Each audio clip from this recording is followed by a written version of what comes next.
திருடா திருடி திரைப்படத்தில் ஒரு சீன் ஒன்று வரும். தனுஷ் வந்து கருணாஸின் வீட்டுக்கு ஏறி போகேக்க ஒரு இடத்துல தடக்கி விழுவார். மதுர வீரன் நாடே அந்த பாட்டை பாடிக்கொண்டு போகேக்க அவர் ஸ்லிப் ஆகி கொஞ்சம் தடுக்கப்படுவார். அப்போ தனக்கு தானே சொல்லுவார், இப்படி தாண்டா நீயே அசிங்கப்படுகிறான்னு சொல்லி. கிட்டடியில் அந்த படத்தின் இயக்குனர் சுப்பிரமணிய சிவா அவர்கிட்ட இன்டர்வியூ ஒன்று பார்த்தேன். அதில் அவர் சொல்லியிருந்தது வந்து அந்த சீன் வந்து அப்படி போகிறதா இருக்கேல. தனுஷ் வந்து அந்த படிக்கட்டில் ஏறி ஒழுங்காகவே மேலே போயிடுவார் கருணாஸின் வீட்டுக்கு. இந்த சீனை ஷூட் பண்ணிக்க ஒரு டேக்கில் தனுஷ் வந்து தடுக்கப்பட்டுட்டார். அதுதான் அந்த சீன்.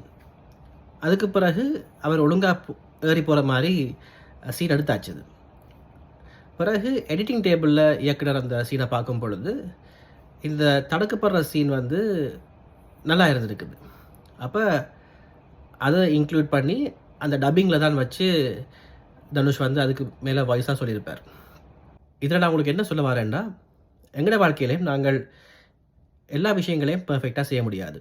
சில விஷயங்களில் நாங்கள் மிஸ்டேக்ஸ் அதாவது பிழை விடுவோம்.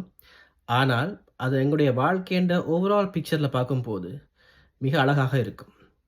தனுஷ் இந்த ஸ்டேர்கேஸ் சீனில் தடுக்கப்பட்டு விழுகிறதும் அதை சமாளித்து அவர் மேலே போகிறதும் வந்து அந்த படத்தின் அவருடைய கேரக்டரோட மிகவும் ஒன்றி போயிருந்ததாக டிரெக்டர் கருதினார். அதே மாதிரி தான் எங்களுடைய வாழ்க்கையிலையும் நாங்கள் ஏதாவது பிளவிட்டால் அது எங்களுடைய கேரக்டரின் ஒரு பகுதி. அதை நாங்கள் சரிப்படுத்தி கொண்டு நாங்கள் தொடர்ந்து முன்னேறி கொண்டு போகலாம்.